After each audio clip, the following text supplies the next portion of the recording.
Sesungguhnya politik itu untuk melayani kepentingan rakyat, bukan kepentingan pribadi dan golongan.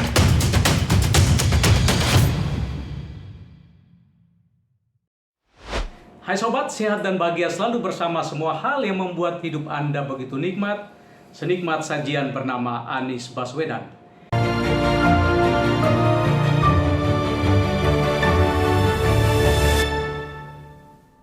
Anies Baswedan Presiden 2024, apakah ini hanya sebuah mimpi atau akan menjadi sebuah kenyataan sejarah?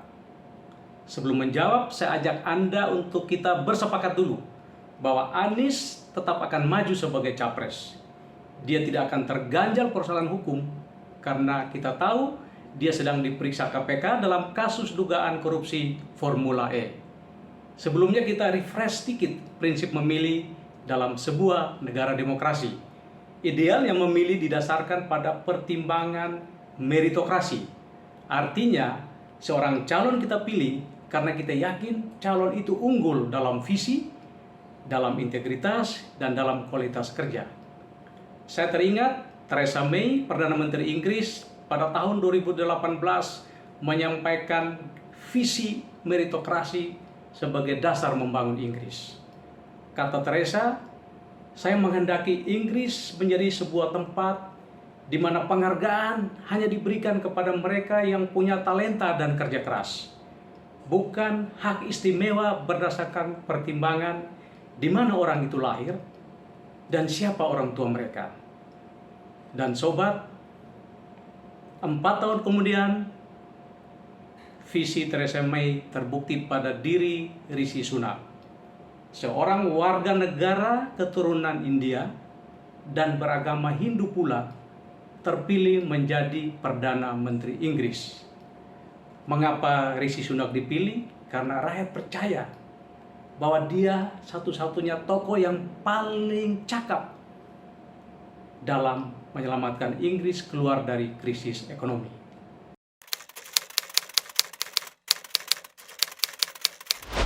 Lantas bagaimana dengan Indonesia? Apakah politik Pilpres 2024 masih melanjutkan Pilpres 2019 di mana terjadi polarisasi yang tajam antara cebong di satu sisi dan kadrun di sisi lain? Saya pribadi dan saya yakin banyak dari antara Anda tentu lebih memilih politik meritokrasi dibanding politik identitas. Namun persoalannya tidak segampang itu. Karena pertama, partai politik berkepentingan untuk merawat politik identitas ini. Karena kunci suara mereka justru berada di kantong-kantong yang menjadi basis kekuatan mereka. Saya ambil contoh PDIP misalnya, akan berupaya agar kantong suara di kalangan nasionalis tetap dalam genggaman.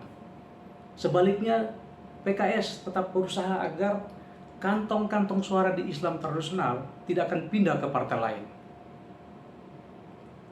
Dan kadang seringkali masih kita lihat praktek-praktek politik Machiavellisme menghalalkan cara lewat penyebaran informasi bohong, lewat ujaran kebencian, politik adu domba, sehingga yang menjadi korban adalah akar rumput. Konflik horizontal pun makin meluas. Dan alasan kedua, menguatnya sentimen anti-pluralisme, radikalisme, dan kebangkitan gerakan pro-syariat Islam. Survei terbaru dari SMRC memperlihatkan 27,6% warga kita menghendaki politik dijalankan di atas prinsip syariat Islam. Sobat, ini tentu bukan jumlah yang sedikit. Inilah yang menyebabkan mengapa kalangan nasionalis khawatir apabila republik ini dipimpin oleh mereka yang memiliki pemikiran radikal atau mereka yang memiliki kecenderungan untuk mengubah dasar negara. Masuk akal kekhawatiran itu. Karena itu mereka lebih memilih agar presiden adalah seorang nasionalis sejati. Alasan ketiga, saya melihat sosok Anies Baswedan itu sendiri. Stigma kadrun yang melekat pada diri Anies Baswedan pada Pilkada DKI tahun 2017 masih belum sirna. Saat menjadi gubernur, Anies pun terlihat kurang membangun relasi dengan kalangan nasionalis. Boleh dibilang relasi Anies dengan kalangan nasionalis sosok saja. Sebaliknya, Anies memiliki kecenderungan untuk lebih akrab dengan para tokoh garis keras, katakanlah Habib Rizik Syihab. Karena itu, bagi kalangan nasionalis, Anies dianggap bukan teman. Anies adalah musuh. Sehingga ketika Presiden Joko Widodo meminta agar jangan sembrono memilih pemimpin, maka bagi kalangan nasionalis ini semacam doping agar Anies jangan terpilih menjadi presiden. Pokoknya say no to Anies. Lantas apakah kehilangan dukungan dari kalangan nasionalis membuat peluang Anies sirna? Saya kira sama sekali tidak. Karena Anies secara matematis telah mendapat dukungan suara dari 3 partai politik, Demokrat, PKS, dan Nasdem. Bahkan Anies berpeluang memperoleh sebagian suara dari Gerindra. Beberapa survei memperlihatkan suara Anies Baswedan dan Prabowo Subianto secara demografi dan ideologis itu relatif mirip.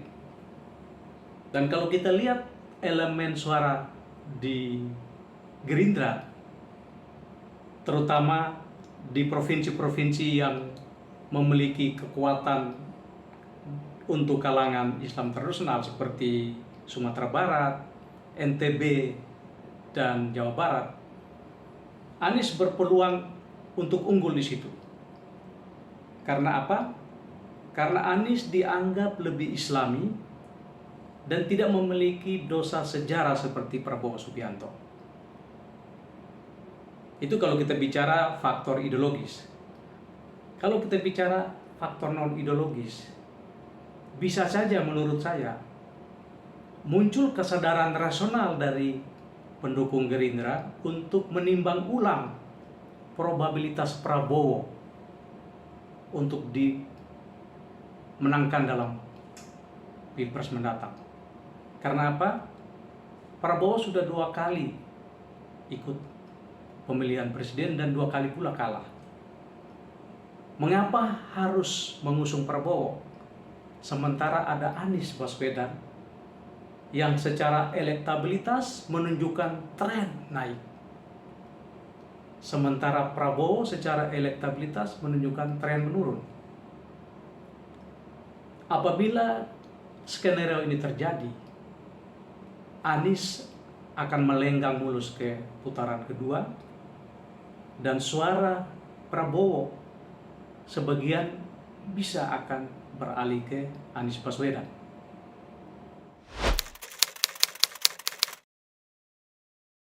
Limpahan suara dari Gerindra tentu akan membuat Anies semakin kuat. Belum lagi limpahan suara dari Nasdem. Kalau kita merujuk pada hasil pemilu 2019, Nasdem mendapat 9% suara. Dan katakanlah pada pemilu kali ini 2024 nanti, Nasdem tetap mendapat 9%. Ini bukan angka yang sedikit. Walau tentu saja banyak juga kader Nasdem yang memilih meninggalkan Nasdem atau tidak memilih Anies. Karena apa? Karena banyak yang tidak menyetujui Nasdem mencalonkan Anies Baswedan sebagai calon presiden. Peran Nasdem tidak hanya sekedar limpahan suara. Ada jaringan konglomerasi media. Ada media televisi, media cetak, media online, dan radio. Ini tentu akan menjadi kekuatan tambahan bagi Anies Baswedan. Maka jangan heran apabila Anda akan menyaksikan glorifikasi tentang Anies Baswedan, framing tentang Anies Baswedan. Anies akan disulap menjadi sebuah figur baru yang sangat ideal, figur yang sangat menjunjung tinggi kebinekaan, figur yang mencintai NKRI, figur yang menghargai kalangan minoritas. Kalau kita berkaca pada pemilu-pemilu sebelumnya, semua media di bawah konglomerasi milik Surya Paloh, Big Boss Nasdem, selalu all out mendukung calon presiden pilihan sang bos. Terserah kepada Anda, apakah Anda mau percaya atau tidak. Saya yakin Anda semua adalah pemilih yang cerdas, bisa membedakan mana yang palsu dan mana yang asli.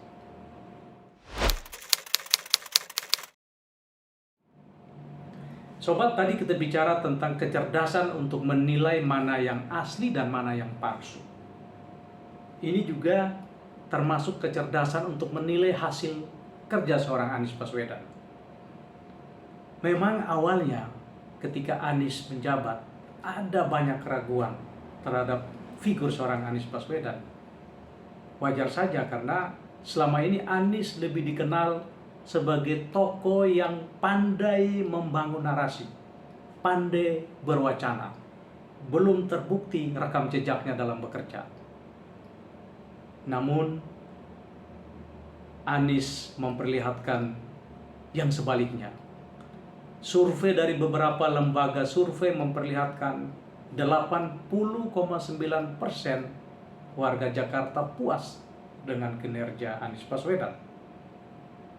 Ini tentu bukan angka yang rendah, ini termasuk prestasi yang cukup tinggi.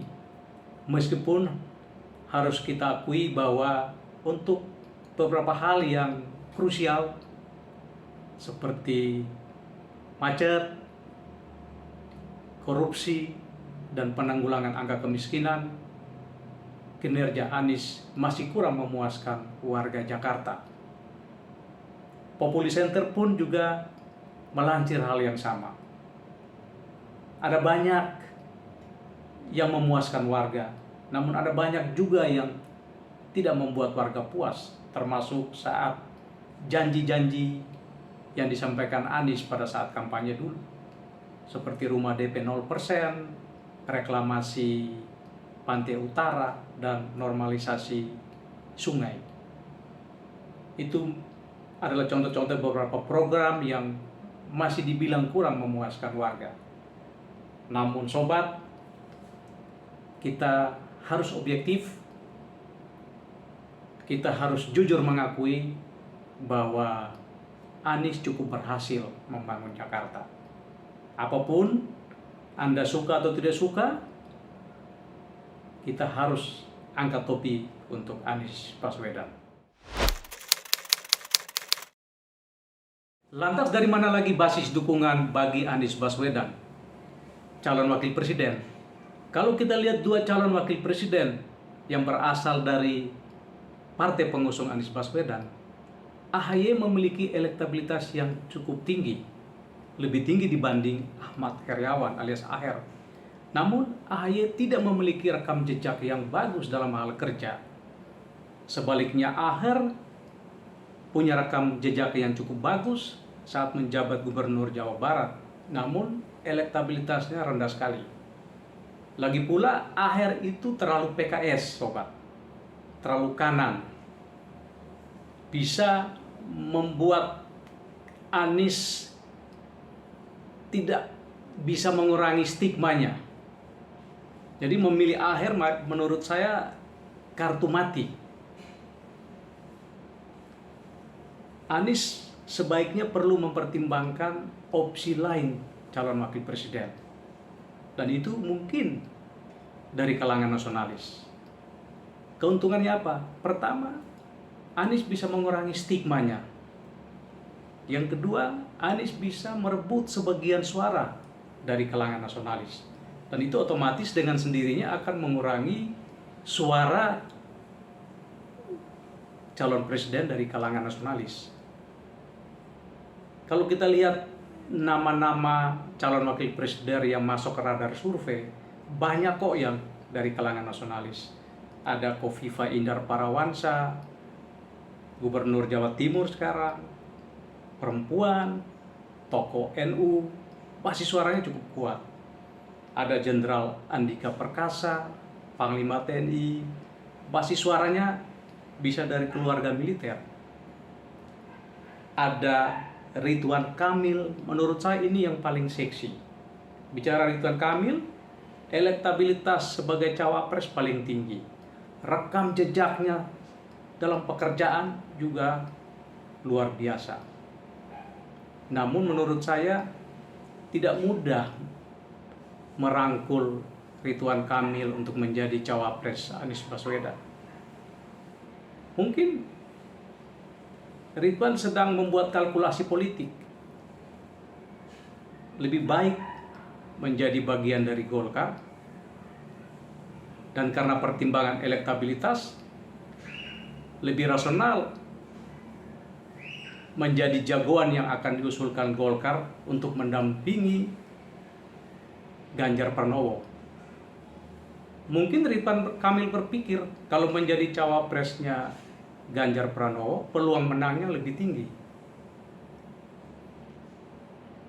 Sobat, menarik juga kalau kita membahas usulan seorang Yusuf Kalla bahwa cawapres Anies Baswedan tidak harus memiliki elektabilitas tinggi, tetapi memiliki kemampuan kerja yang bagus.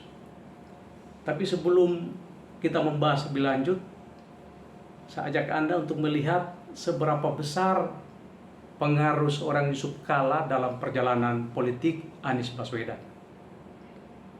Saya ingat waktu saya wawancara eksklusif dengan Yusuf Kalla pada tahun 2020.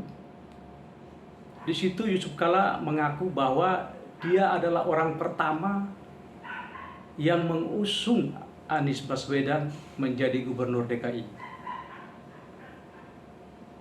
12 jam sebelum pendaftaran ditutup, Yusuf Kalla menelpon Ketua Umum Gerindra Prabowo Subianto dan Presiden PKS Sohibul Iman, melobi mereka berdua supaya Anies jadi calon gubernur.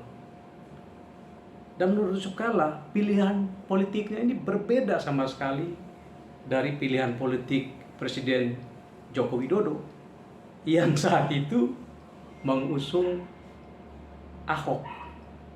Tapi alasan Yusuf Kalla kenapa memilih Anies Baswedan, katanya kalau Ahok menang itu akan menimbulkan keributan dan akan membahayakan Presiden Jokowi. Kita kembali ke usulan Yusuf Kalla. Menurut saya usulan Yusuf Kalla ini tidak terlepas dari dinamika yang berkembang di tubuh partai pendukung Anies Baswedan, terutama antara Demokrat dan PKS. Kalau saja kedua partai ini bergeming dengan pilihannya masing-masing, opsi calon wakil presiden alternatif seperti disampaikan Yusuf Kalla itu menurut saya menjadi pilihan yang lebih rasional. Dan Yusuf Kalla menurut saya juga sudah membangun komunikasi politik dengan Surya Paloh. Kedua tokoh ini memiliki sejarah hubungan yang panjang, memiliki chemistry politik yang cukup dekat, dan apabila kepentingan keduanya bersentuhan dan ternyata cocok, bukan tidak mungkin calon wakil presiden yang akan dipilih Anies Baswedan bukan berasal dari Demokrat atau PKS itu sendiri. Dan kalau saja skenario ini benar-benar terjadi, ini artinya sebuah kejutan, ini bisa saja melahirkan sebuah kejutan baru. Kejutan baru itu apa?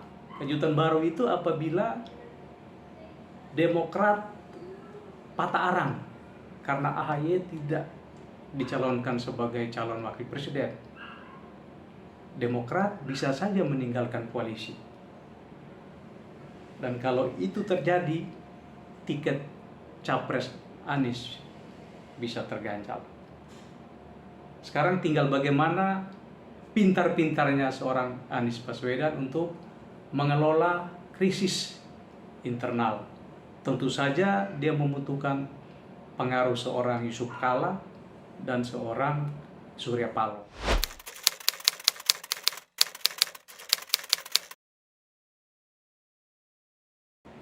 Sobat, kita kembali ke judul. Anies Presiden 2024, mimpi atau nyata? Menurut saya sangat tergantung pada siapa lawannya. Jika Puan Maharani yang diusung oleh PDIP, maka Anies akan melenggang mulus ke putaran kedua apabila capresnya Anies, Prabowo Subianto, dan Puan Maharani. Dan Anies dengan berbagai kelebihannya akan mengalahkan Prabowo dengan berbagai kelemahannya. Di sini kita bisa sebut Anies Presiden adalah sebuah kenyataan. Namun apabila tiket PDIP diberikan kepada seorang Ganjar Pranowo, Anies Presiden 2024 menurut saya masih merupakan sebuah mimpi. Saya yakin PDIP akan memberikan tiketnya kepada seorang Ganjar Pranowo. Oleh karena itu saya sengaja tidak menyebut opsi tiket capres untuk Ganjar dari Koalisi Indonesia Bersatu. Karena itu tadi saya yakin, sekali lagi saya yakin, tiket PDIP akan diberikan kepada seorang Ganjar Pranowo. Mengapa demikian? Ini bukan semata persoalan elektabilitas. Dua kingmaker utama, Megawati Soekarno Putri dan Joko Widodo, saya yakin sadar betul bagaimana faktor seorang Ganjar Pranowo dalam merawat Pancasila dan meneruskan sebuah kerja besar yang baru saja dimulai, yakni ibu kota negara. Dan kalau bicara peluang, mau bicara meritokrasi, mau bicara basis ideologi, Ganjar Pranowo adalah satu-satunya calon yang bisa mengalahkan Anies Baswedan. Namun lebih lanjut tentang Ganjar Pranowo, sobat, kita akan bahas di episode mendatang. Oke sobat, terima kasih sudah menonton.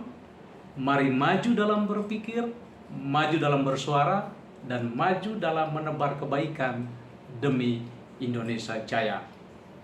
Saya Bung Klau, sampai jumpa. Sesungguhnya politik itu untuk melayani kepentingan rakyat, bukan kepentingan pribadi dan golongan.